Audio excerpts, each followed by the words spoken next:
Hello students, welcome to Navankur digi lessons. आपका स्वागत है नवांकुर डिजी लेसन्स में। आज हम 10th क्लास जनरल इंग्लिश जिसका सेकंड चैप्टर है पावर ऑफ डिटर्मिनेशन मीन्स दृढ़ संकल्प की शक्ति, इसका अध्ययन करेंगे। यह एक मोटिवेशनल स्टोरी है जिसके राइटर हैं वर्ड ड्यूविन। इस चैप्टर को हम फॉर कंटेंट में फॉलो करेंगे। Introduction, short story, moral, exercise. Introduction.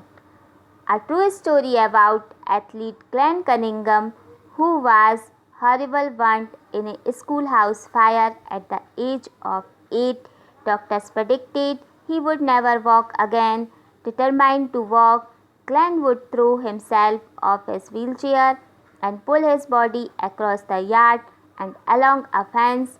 22 months later, he took his first steps and through sheer determination learned to run despite the pain. Doctor Glenn Cunningham ये एक खिलाड़ी थे जो लगभग 8 साल की उम्र में आग दुर्घटना से घायल हो गए थे और डॉक्टर्स के द्वारा कहा गया था कि यह अब कभी नहीं चल पाएंगे, लेकिन संकल्प की शक्ति के साथ वे चले। एक दिन उन्होंने अपने आप को व्हीलचेयर से गिरा लिया और अपने शरीर को खींचते हुए आंगन तक ले आए और फेंस के चारों ओर चक्कर लगाए। लगभग 22 महीने बाद उन्होंने अपना पहला कदम रखा, बहुत ज़्यादा आनंद और संकल्प के साथ। लर्न टू रन, उन्होंने दौड़ना सीखा डिस्पाइट द पेन, अपने दर्द को हराकर।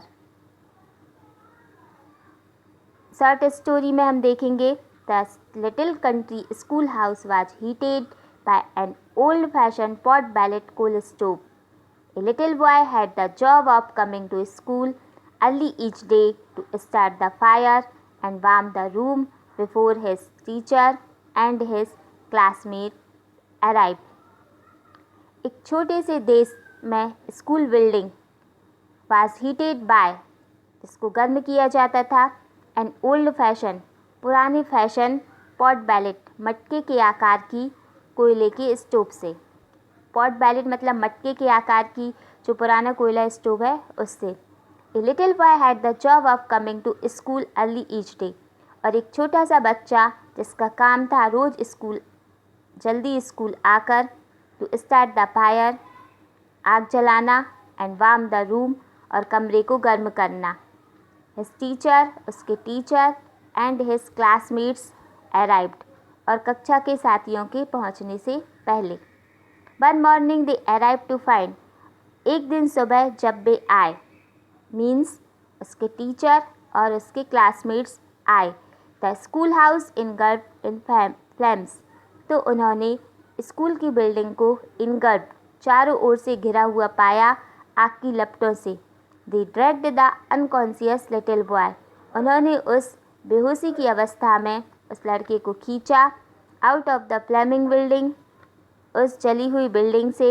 मोर डेड देन अलाइव, बच्चा कैसा प्रतीत हो रहा था? मोर डेड, अधिकतर मृत, देन अलाइव, जीवित की अपेक्षा। ही हैड मेजर वंस, वह अत्यधिक जल गया था। Over the lower of his body, उसके शरीर का आधा हिस्सा। And was taken to a nearby county hospital, और उसे पास के गांव के एक अस्पताल में ले जाया गया। From the bed the dreadfully burn semi conscious little boy faintly heard the doctor talking to his mother. The doctor told his mother that her son would surely die, which was for the best, really, for the terrible fire had devastated the lower half of his body. बुरी तरह झुलसे अर्धचेतन from his bed, बालक ने अपने बिस्तर में। Little boy फैंटली hurt, उस छोटे से बच्चे ने धीमे स्वर में कुछ सुना। The doctor talking to his mother, doctor उसकी माँ से कह रहे हैं। The doctor told his mother, doctor ने उसकी माँ को बताया that her son would surely die, कि उनका पुत्र वास्तव में मर जाएगा। Which was for the best really, और उसके लिए यही अच्छा होगा। Really for the terrible fire, खतरनाक आग ने, भयानक आग ने हैड डिवास्टेड, नष्ट कर दिया है the lower half of his body, उसके शरीर के आधे हिस्से को। तो डॉक्टर्स ने उसके बारे में बताया कि यह अब बहुत ज़्यादा जल गया है, तो इसका मरना ही अच्छा होगा, क्योंकि इसके शरीर का आधा हिस्सा बहुत ज़्यादा जल गया है। But the brave boy didn't want to die, लेकिन वह बहादुर बच्चा मरना नहीं चाहता था। He made up his mind, उसने दृढ़ निश्चय किया, ही वुड सर्वाइव, कि वह जीवित रहेगा। Somehow to the amazement of the physician he did survive, किसी तरह डॉक्टर के लिए भी वह अद्भुत रूप से जीवित रहा। अमेजमेंट आश्चर्यजनक घटना थी, उसका जीवित रहना, डॉक्टर्स के लिए भी। ही डिड सर्वाइव, कि वह जीवित रहा। When the moral danger was past, जब वह खतरा टल गया। कौन सा खतरा टल गया? कि वह मृत्यु के निकट था, लेकिन अब वह जीवित है। ही अगेन हर्ड, तो उसने दोबारा सुना the doctor and his mother speaking quietly, doctor उसकी माँ से बिल्कुल धीरे धीरे कुछ कह रहे थे। द मदर वाज टोल्ड, उसकी माँ को बताया जा रहा था that since the fire had destroyed so much, कि आग ने डिस्ट्रॉयड, नष्ट कर दिया है बहुत ज़्यादा, in the lower part of his body, उसके शरीर के नीचे के हिस्से को। It would almost be better, और उसके लिए यही अच्छा होता, इफ़ ही हैड डाइड, यदि वह मर जाता। सिंस ही वॉज डूम्ड, अब वह अपंग रहेगा, to be a lifetime, हमेशा के लिए, क्रिपल, विकलांग, with no use at all of his lower limbs, अब वह अपने नीचे के अवयवों का यूज़ कभी नहीं कर पाएगा। मतलब उसके पैर बुरी तरह झुलस गए थे, और अब वह अपने पैरों का यूज़ कभी नहीं कर पाएगा। उसके पैरों की कोशिकाएं नष्ट हो गई थी, उनमें कोई भी प्राण, कोई भी जीवन नहीं था। Once more the brave boy made up his mind, एक बार फिर उस बहादुर बच्चे ने दृढ़ निश्चय किया, he would not be a cripple, कि वह विकलांग नहीं रहेगा। ही वुड वॉक, वह चलेगा। बट अनफॉर्चुनेटली, लेकिन दुर्भाग्यवश, फ्रॉम द वेस्ट डाउन, उसके कमर के नीचे का हिस्सा, he had no motor ability, कुछ भी करने योग्य नहीं था। His thin legs just dangles there, उसके पतले पैर लटकते रहते, ऑल बट लाइफलेस, और उनमें कुछ भी जीवन नहीं था। Ultimately he was released from the hospital, अंततः उसे हॉस्पिटल से डिस्चार्ज कर दिया गया, रिलीज, मुक्त कर दिया गया। Every day his mother would massage his little legs, रोज़ उसकी माँ उसके पैरों में मसाज करती थी। But there was no feelings, लेकिन उसको कुछ भी महसूस नहीं होता था।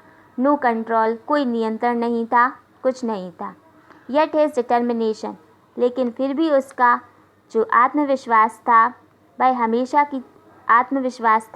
वह बढ़ता जा रहा था, कि वह हमेशा की तरह चलेगा, हमेशा की तरह मजबूत बनेगा। When he wasn't in bed, जब वह बिस्तर में ना होता, he was confined to a wheelchair, तो वह व्हील चेयर में बंधा होता था। One sunny day, his mother wheeled him out into the yard to get some fresh air. एक धूपदार दिन, जिस दिन गुनगुनी धूप निकली थी, उसकी माँ उसे ताज़ी हवा प्राप्त करने के लिए आंगन में ले आई। This day instead of sitting there, उस दिन व्हील चेयर में बैठे रहने की बजाय, he threw himself from the chair, उसने अपने आप को चेयर से गिरा लिया।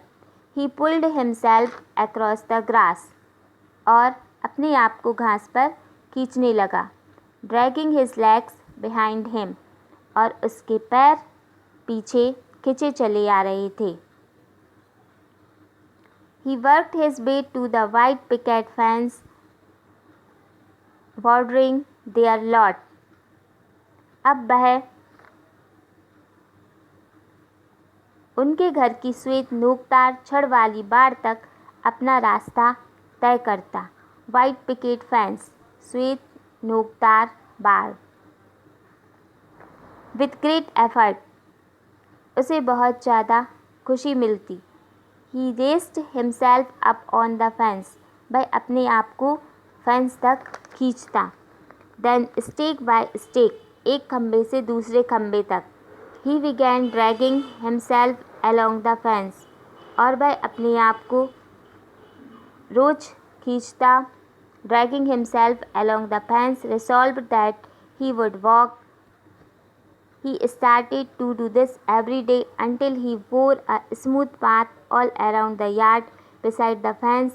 There was nothing he wanted more than to develop life in those legs. वह रोज अपने आप को खींचता हुआ बाढ़ तक ले जाता और उसका आत्मविश्वास बढ़ता जाता कि एक दिन वह अवश्य चलेगा। Ultimately through his daily massage, और अंततः थ्रू हिज डेली मसाज, जब उसकी डेली मसाज होती। हिज आयरन परसिस्टेंस, उसकी लोह लगन। एंड हिज रिसोल्यूट डिटर्मिनेशन, और उसके दृढ़ संकल्प की शक्ति से। He did develop the ability to stand up, उसने अपने आप को योग्य कर लिया खड़े होने के लिए। देन टू वॉक हॉल्टिंगली, अब वह आसानी से चल सकता था। Then to walk by himself, और वह अब स्वयं अकेले चल सकता था। एंड देन टू रन, और अब वह दौड़ सकता था। इस तरह डॉक्टर ग्लेन कनिंघम ने अपने दृढ़ निश्चय के द्वारा अपने आप को चलने और दौड़ने के योग्य बना लिया, जिनके लिए डॉक्टर्स ने कह दिया था कि अब वह कभी भी चल नहीं पाएंगे और उनका नीचे का हिस्सा कभी भी काम नहीं कर पाएगा। इस स्टोरी का मोरल यह है, नेवर गिव अप, कि हमें कभी भी हार नहीं मानना चाहिए और अपने आत्मविश्वास को बनाए रखना चाहिए। अब हम डॉक्टर ग्लेन कनिंघम के जीवन के कुछ अंश देखेंगे। First, 8 years old was horribly burnt in a schoolhouse fire.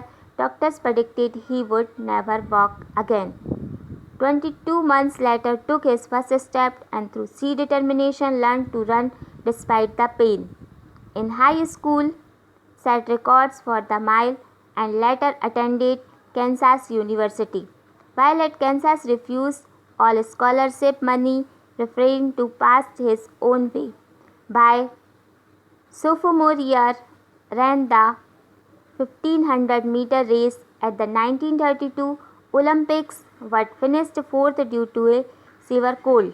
By senior year, set a world record for the mile of 4 minutes 6 seconds and held 7 of the top 13 fastest recorded times for the mile.